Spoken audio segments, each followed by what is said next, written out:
Assalamualaikum everyone. So here we go again. Nagluto lang ako ng tofu. Kasi good daw yun sa akin. Tapos, no rice tayo today. Mag-vegetable lang muna ako kasi ang dami ko na kain ng rice kaninang umaga. As you can see, meron akong sitaw, kalabasa, sayote, tsaka carrots. Yan lang yung ilalagay ko sa tofu. Gisa muna ako natin tofu. Yan ang ilalagay ko sa aking ginisang gulay. Gisa muna tayo ngayon. Mag-gisa-gisa muna tayo ngayon. Asado nang mausok.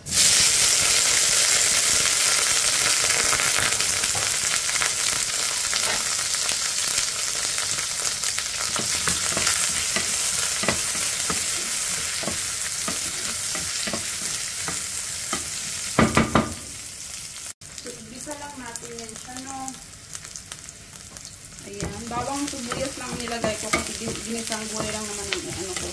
Tapos asin lang ilalagay natin dyan. Ayan. Natin yung gulay. Yung aking gulay.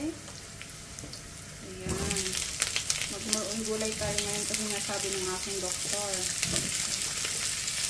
Yung aking ubi. May gulay daw ako.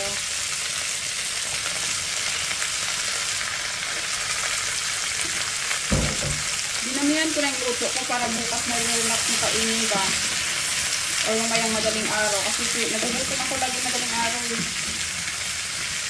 Ako lang naman kakain ito. Hindi mo kumakain ito yung sinatsi ko si Shawa.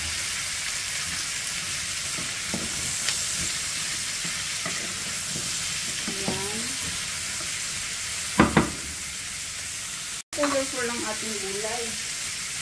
So, din lang natin ang asin. Asin lang lalagay natin.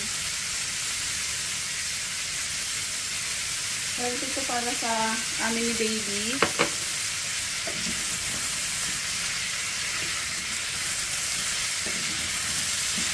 Itakpan lang natin. Pag malaki na sahog natin yung pinireto natin tofu. Lang natin yan, tsaka si kusang magsasabaw yan eh. Takpan lang natin. Kasi kusang magsasabaw yan. So ayan na, pwede na natin ilagay itong tofu ah. Mga 15 minutes ko lang ito kasi half cook lang ang pinagluto ng gulay eh. Ayan. Tapos after 3 minutes, pwede na siyang hanguin. Luto na siya.